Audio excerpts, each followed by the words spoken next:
ഒരു അങ്കിളുണ്ട്, I don't know എന്താ ചെയ്തതെന്നൊന്നും. പിന്നെ ഈ അങ്കിള് തന്നെ വന്ന് പറഞ്ഞിട്ടുണ്ട്, അതായത് പുള്ളിയുടെ വിചാരത്തിൽ ഒരു പെനിട്രേറ്റീവ് സെക്സ് കിട്ടാത്തോണ്ടാണ് we are liking each other or we are in love. അത് പലരുടെയും വിചാരം അങ്ങനെ ഉണ്ട് കേട്ടോ. പക്ഷേ ഈ പുള്ളി കറേജ് കാട്ടി, പുള്ളി നേരിട്ട് വന്ന് കഴിച്ച് എളാപ്പാന്ന് വിളിക്കാം. പുള്ളി വന്ന് പറയാണ്, മക്കൾക്ക് ആണുങ്ങളുടെ സുഖം വേണമെങ്കിൽ ഞാനൊരു ബോയ് ഫ്രണ്ട് ആയിട്ടുണ്ട്, എളാപ്പയായിട്ടുണ്ട്, നമുക്ക് ഹോട്ടലിൽ പോവാന്ന്. അങ്ങനെയുണ്ട്. ഇതന്ന് ഇത്ര ഇതിൽ എനിക്ക് പറയാൻ പറ്റില്ലായിരുന്നു, ഇവക്കും പറയാൻ പറ്റില്ലായിരുന്നു. പക്ഷെ ഇപ്പൊ മനസ്സിലായി, അതായത് നമ്മൾ ആ ഒരു സംഭവം ഓവർകം ചെയ്ത് വന്നു. അതാണ് ഞാൻ ഇത്ര സിമ്പിൾ ആയിട്ട് പറയുന്നത്. മനസ്സിലായി. ഓക്കെ, അപ്പോ പക്ഷെ ഈ ഒരു കാര്യം പറഞ്ഞെന്ന് ഞാൻ എന്റെ പാരന്റ്സിനോട് പറഞ്ഞു. ഇവൻ ഞാൻ ഇത് മുന്നേ മീഡിയയിൽ പറഞ്ഞിട്ടുണ്ട്, but they are not ready to believe. Parents believe ചെയ്തിട്ടില്ല. ഇല്ല, കാരണം അങ്ങനെ പറയില്ല. കാരണം നമ്മൾ നോക്കുമ്പോ ഒരാളാപ്പ അങ്ങനെ പറയില്ലല്ലോ. സ്വന്തം വൈഫിന്റെ സിസ്റ്ററിന്റെ മകളോട് ഏതെങ്കിലും ആളാപ്പ പറയൂ? അപ്പൊ എന്താ ആ ടൈമിൽ വാട്ട് യു റിപ്ലൈഡ് ചോദിച്ചാ? ഞാൻ ഇവിടെ ഒരുമിച്ചിരിക്കുമ്പോഴാണ് ചോദിച്ചത്. ഞങ്ങള് ഇങ്ങനെ ആ ടൈമിൽ പോയി. പക്ഷെ റിപ്ലൈ ചെയ്യാൻ പറ്റാത്തൊരവസ്ഥ. ഞങ്ങൾ ഇനിയിപ്പം എന്തെങ്കിലും മോശമായിട്ട് അവിടെ പറയുകയാണെങ്കിൽ, എതിർത്ത് പറയുകയാണെങ്കിൽ അത് ഞങ്ങൾക്ക് തന്നെയാണ് ബാധിക്കുക. അതായത് ഞങ്ങൾ രണ്ടുപേരെയും പിരിക്കാൻ നോക്കും, ഉപദ്രവിക്കോ എന്നൊക്കെ ഉള്ളൊരു തോട്ട. ഞങ്ങൾ അന്നിപ്പോ ഭയങ്കര വൾണറബിൾ ആയിരുന്നു. അപ്പൊ അങ്ങനെ കേട്ടിട്ട് മിണ്ടാണ്ട് ഇങ്ങനെ നിൽക്കുക. കാരണം നമുക്ക് എന്താ റെസ്പോണ്ട് ചെയ്യേണ്ടതെന്ന് അറിയില്ല. അതെ, ഒരു തരത്തിലും പ്രതീക്ഷിക്കാത്ത ഒരു കാര്യം പറയുമ്പോൾ 1 or 2 seconds നമ്മൾ സ്റ്റക്ക് ആകും. അതെ, അതും ആരും ഇല്ലാത്ത നേരം നോക്കി പുള്ളി ഞങ്ങളുടെ അടുത്ത് വന്ന് പറയുന്നത്. ഇത് ആ ഒരു ടൈമിൽ ആരോട് പറഞ്ഞാലും വിശ്വസിക്കില്ല. അത് കഴിഞ്ഞിട്ടാണ് ഞങ്ങൾ പറഞ്ഞത്, ഒബിയസ്ലി വിശ്വസിക്കില്ല. അത് കഴിഞ്ഞ് പിന്നെ പുള്ളിയുമായി കോണ്ടാക്ടോ? ഇല്ല, ഞങ്ങളായിട്ടില്ല. പുള്ളി ഇങ്ങോട്ട് വരയില്ല, അതിനുള്ളത് ഞങ്ങൾ പറഞ്ഞിട്ടുണ്ട്. ആണോ? ഓക്കെ. ഈ ഒരു ചോദ്യം ഞാൻ ചോദിച്ചോട്ടെ. അതായത് ഇപ്പം പല സൈഡിൽ നിന്നും പല ആൾക്കാരും നേരിട്ടും അല്ലെങ്കിൽ കമൻറ്റ് വഴിയോ അല്ലെങ്കിൽ വോട്ടെവർ പല രീതിയിലുള്ള അറ്റാക്സ് ഉണ്ടാവാം. നേരിട്ട് വന്ന് പറഞ്ഞ് ഇതുപോലെ ഇതിനെ ഇരട്ടി പൊട്ടിത്തെറിച്ചൊരു സിറ്റുവേഷൻ ഉണ്ടായിട്ടുണ്ടോ? ഇഷ്ടംപോലെ ഉണ്ടാവാം. നേരിട്ട് വന്ന് പറയാൻ ഈ കമന്റ് ബോക്സിൽ കിടക്കുന്നവന്മാർക്ക് ഒട്ടും ധൈര്യമില്ല. നേരിട്ട് ഇതുവരെ ഞങ്ങൾക്ക് അങ്ങനത്തെ ഒരു എക്സ്പീരിയൻസ് ഉണ്ടായിട്ടില്ല. ഇതുവരെ അല്ല. അതിപ്പോ നമ്മള് ഞങ്ങള് ലുലു പോയപ്പോ എന്തോ ഒരു കമന്റ് വന്നാണ്, ഇവരെ കണ്ടിട്ട് ഞാൻ മാറി നടന്നു, എനിക്ക് അറപ്പ് തോന്നിയെന്ന്.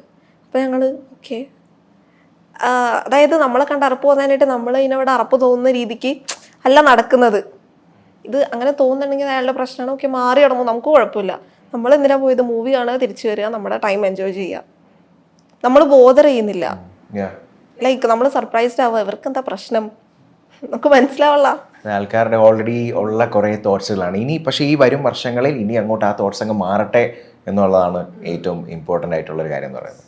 ഈ നിങ്ങൾ +1 +2 ഒരുമിച്ചല്ലായിരുന്നോ ചെയ്തത്?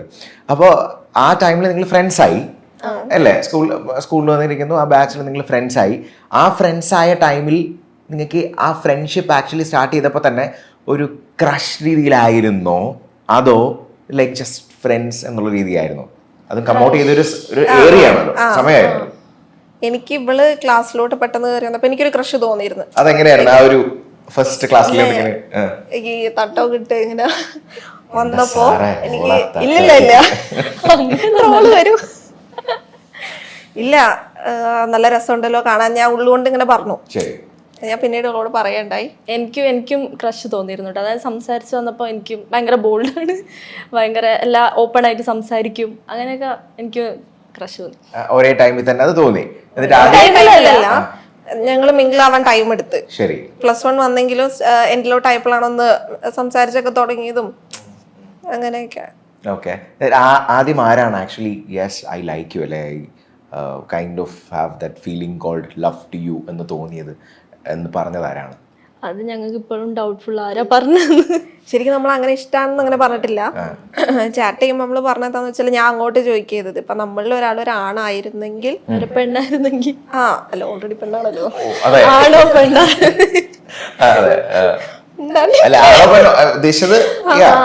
ഹെറ്ററോസെക്ഷൽ രണ്ടുപേരും ഓക്കെ ഡിഫറെന്റ് ഇതായിരുന്നെങ്കിൽ, ജെൻഡർ ആയിരുന്നെങ്കിൽ. അതെ.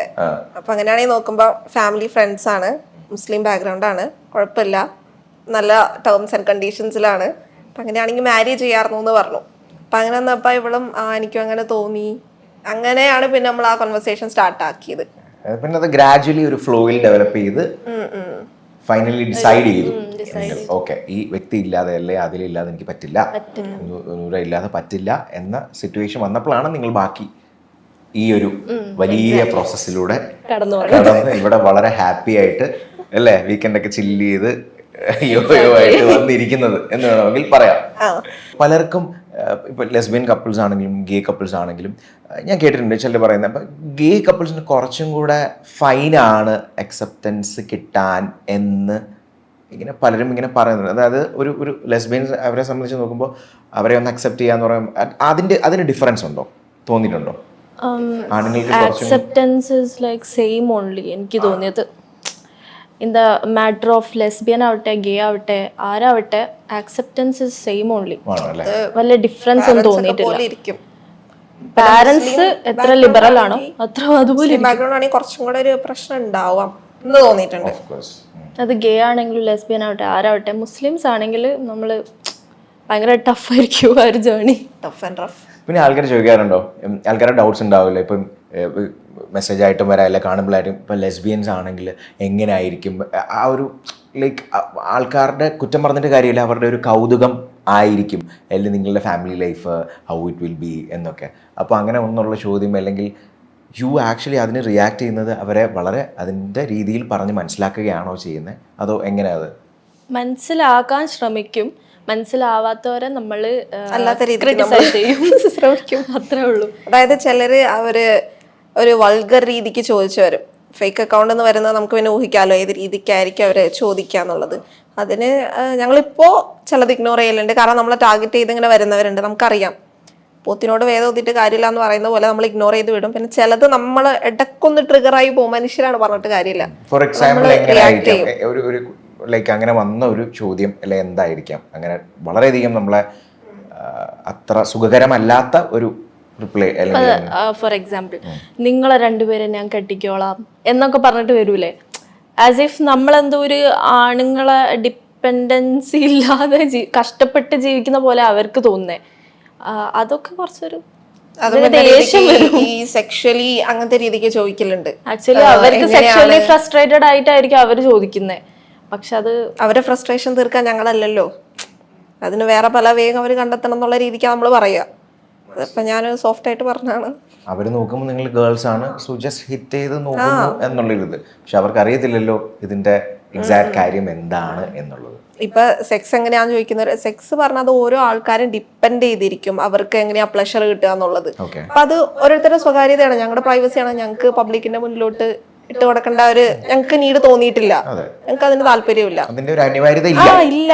അപ്പോ ഇതിപ്പോ ഞങ്ങൾ അവരോട് പോയിട്ട് എങ്ങനെയാ ചെയ്യുന്നേ അങ്ങനെ വെച്ചിരിക്കുന്നില്ല, നമുക്ക് വേണ്ട, താല്പര്യമില്ല. അപ്പൊ നമ്മൾ അതിനോട് കൂടുതൽ പറയലില്ല.